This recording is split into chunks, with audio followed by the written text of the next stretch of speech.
When talking about the best antagonists in modern shonen, you generally see a few come up. My Hero Academia is pretty renowned for its cast of villains, with even them getting glowing praise in an otherwise controversial final arc. Jujutsu Kaisen has generally well-loved villains in Sukuna and Kenjaku. Toji just had his time to shine in the anime, and you know I'm excited to see Mahito show out in the Shibuya incident. And in Chainsaw Man, we have Makima. 悪魔として私に殺されるか、人として私に変われるか。 There are others that are well-liked, but no one has the spotlight on them like Makima does, and I get it, I've probably talked about her more in this channel than any other character. But today I want to talk about the whole cast of Chainsaw Man's villains and why it is one of the best casts of villains in modern shonen. So let's start with part 1. Like I said, I get why Makima has so much spotlight. She is the main villain of the first part of the story, an overarching narrative that culminates in her character and her schemes. But it's time to give some credit to the rest of them, so let's start with the hybrids, specifically Katana Man, Reze, and Quan Chi. Each of them has an arc where they are the main villain. Quan Chi is kind of an exception since the Darkness Devil and Santa Claus really undermine that role, but she is treated like a major threat. And all of them have very similar roles in the story. They are parallels of Denji, specifically at different stages of his life. Katana Man, for example, represents Denji's past of working for the Yakuza. Katana Man is a rather shallow character overall. We don't even know his name, but we do know a few things about him. His grandpa was with the Yakuza and he wants to avenge him. We also know that his condition as a hybrid was forced on him and now he lives as a weapon for the Yakuza. This arc is about a few things, but for Denji, it's about his past coming back to haunt him. He isn't yet truly free of the Yakuza like he thought, so by defeating Katana Man, he cements his newfound freedom and embraces his new life. I mean, he even says as much when Katana Man questions him, and earlier in the story, he is threatened that if his division doesn't get results, then it will be terminated, with that being very literal for Denji. Denji's entire goal in this arc is to maintain his new status quo, to defend his new life. The problem is there really isn't any meaning in this fight. Denji has gone from one life where he was treated like property to kill devils, to another life where he's used as a living weapon to kill devils. And this is where Reze comes in. If Katana Man represents Denji's past, then Reze represents his current self, or current self at the time of that arc. Reze is a very tragic character, pretty much raised as a human guinea pig to become a living weapon that served her country. Just like Denji now is, she's the tool of a government that doesn't care about her well-being. She never got to have a normal childhood. Like, I'm not gonna lie, I got a little choked up when we saw her narration, how just like Denji, she never went to school either. Just the revelation that everything she was showing Denji, everything she pretended to be in order to deceive him,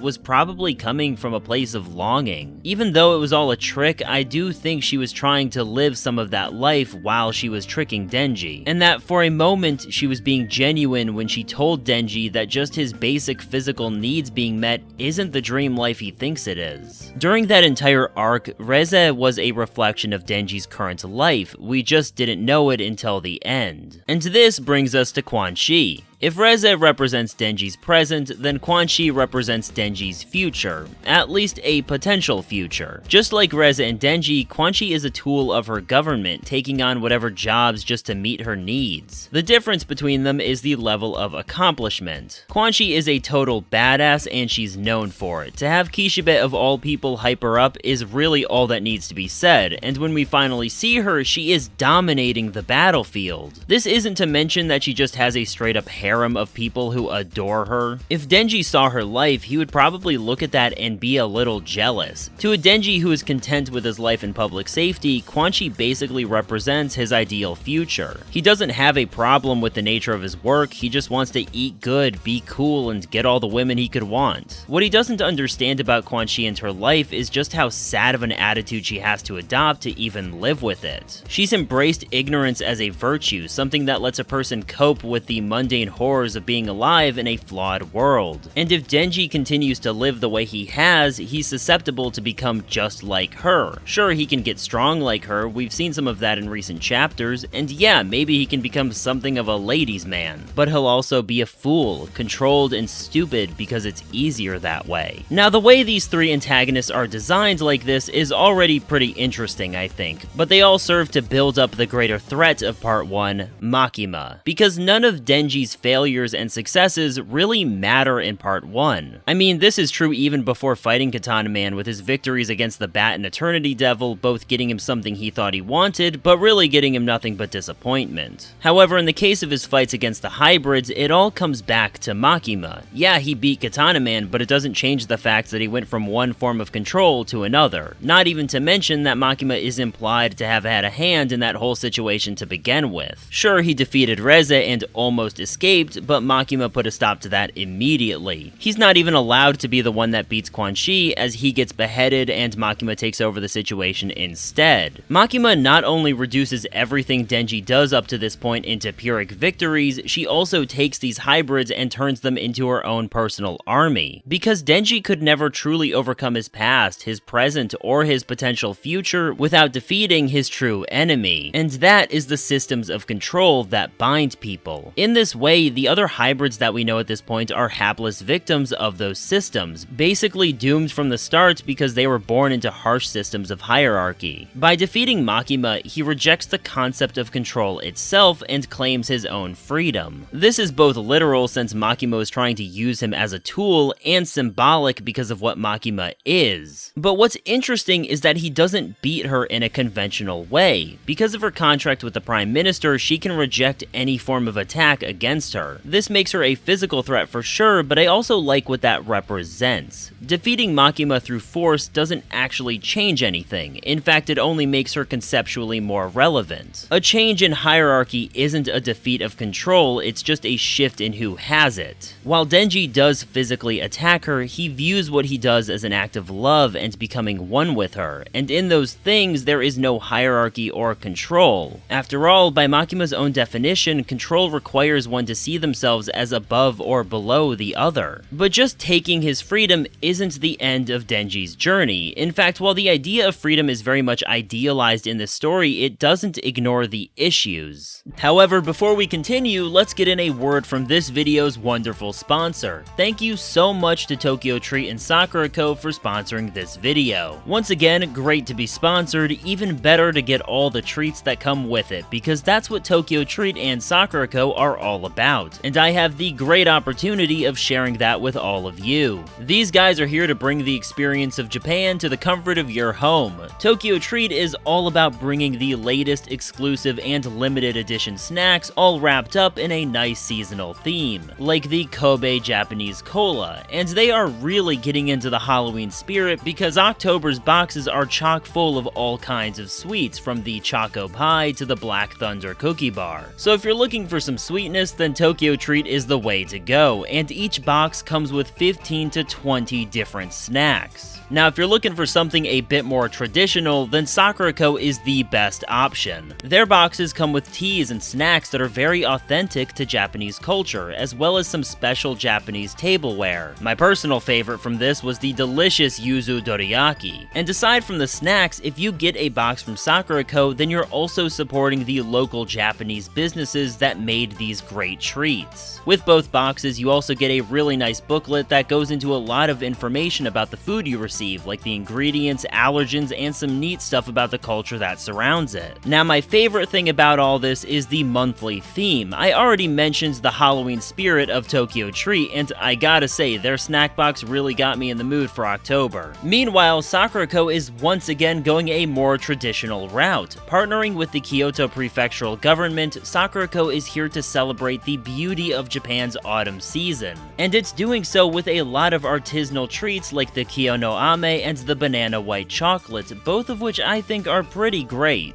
all paired nicely with the hojicha tea that comes with it. And you can celebrate the change in seasons as well, which is exactly what Tokyo Treat and Sakurako are inviting you to do. So what can I say besides it's a great time to get one, either for yourself or it even makes a great gift. And by using the links in the description below, you can use code Zenith and get $5 off your purchase. Honestly, I don't think this is an opportunity that you want to miss. Now let's get back to that video. During the International Assassination arc, Quan Chi shares the spotlight with Santa Claus as antagonist of that arc. Quan Chi is content with her position, believing knowledge and understanding will only bring her more suffering. Santa Claus, on the other hand, will do anything to avoid her fate of an early grave, and she yearns for knowledge and power. While Quan Chi, and by extension Denji, are okay with where they are in life, Santa Claus wants to lift herself to greater, unimaginable heights. This is represented by the fact that she wants to kill Makima. Again, this would symbolically mean overcoming the systems of control, but as we've established, defeating the control devil doesn't do that, it just shifts the hierarchy. Not to mention that her methods were doomed to fail anyway. Believing that she had acquired everything by taking on the power of the darkness devil, a being that represents the fear of that which is unknown, she could not imagine the depths that she was dealing with, and when truly faced with everything, she could not hope to deal with even a fraction of it. It's actually very eldritch in nature, very Lovecraftian, with her communing with a higher, unknowable entity, but hopelessly limited due to her fragile mortality. I actually have a video on that very topic, how Chainsaw Man handles these concepts of cosmic horror. Link in the description if you want to check it out. I'm really proud of that one. Anyway, where we have Quan Chi content with being controlled and Santa Claus wanting to escape to unimaginable heights, both are shown to be flawed approaches, with Denji embodying a middle path. By the end of part 1, he takes true freedom by discarding his ignorance and facing reality, while also not trying to make himself bigger than anyone else. He's just going to live life how he wants to. But that really presents a new question, and it's why part 1 isn't the end of Denji's journey. What does Denji want? It took a while to really get there, but that's what part 2 seems to be all about for him, and Denji is now faced with a whole new set of antagonists with varying motivations. So now we have Yoru, the War Devil, Fami, the Famine Devil, Yoshida, and now the newly reintroduced Bottom. Now things could definitely change, we could learn more about these characters, or they could take on less of a villainous role as things go on. I wouldn't be surprised if characters like Fami and Yoru became allies at some point. But right now, we can be confident that all of these people present some kind of threat to Denji's well-being.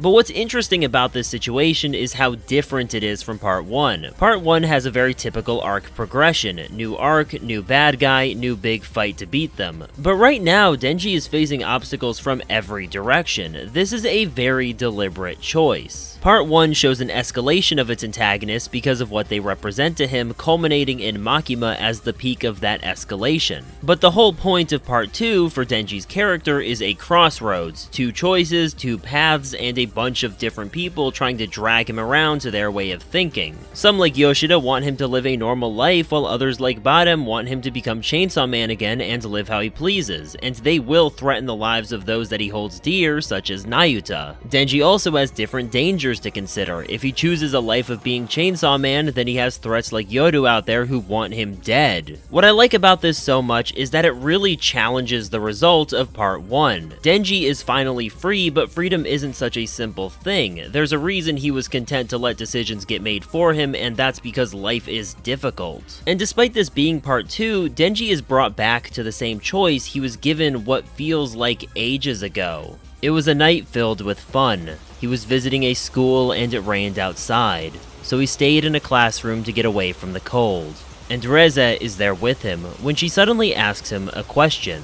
Would you rather be the town mouse or the country mouse? The country mouse gets to live in safety but doesn't get to eat delicious food like they have in the city. The town mouse gets to eat delicious food but runs a higher risk of being killed by humans or cats. Once again, Denji is presented with that same choice, and with the scale set before him, what will he choose? If Denji is the same as he was then, we would know his choice exactly. He would be the town mouse for the sake of food and fun. But that was Denji the fool, a Denji who put his life in others' hands and didn't understand what he had worth protecting. He He's matured now, and no one has him truly collared unless he lets that happen again. So will he run towards the excitement that being Chainsaw Man gives him, or will he stay where it's safe with Nayuta and try to find happiness in normality? And what's great is that I frankly don't know. Makima isn't looking down on this world anymore, so for the first time, Denji gets to choose the hand that guides him. I can't know for sure where all of these different antagonists will end up in this story, but for now, they are insanely effective at challenging Denji as a character. I hope to make a much more in-depth video on Part 2's villains when Part 2 itself is over. I'm really interested in where Yoru, Yoshida, and Bottom will go as characters, and I would love to see how these characters work as antagonists for Asa as well. But right now, there's way too much we don't know, and this isn't a theory video. I can save that for another time, maybe. But for now, I can say that they are all brilliantly put together for the overarching narrative that Chainsaw Man is telling for Denji's story. And that's really all I have to say right now. Definitely tell me what you think of Chainsaw Man's villains in the comments, especially after spending so much time hearing me go on about my thoughts. I'd love to see what you all have to say. Aside from that, you can also support the channel by liking and subscribing for more content like this, and you can also become a member on the channel. That helps a lot. In the meantime, take care and have a good one.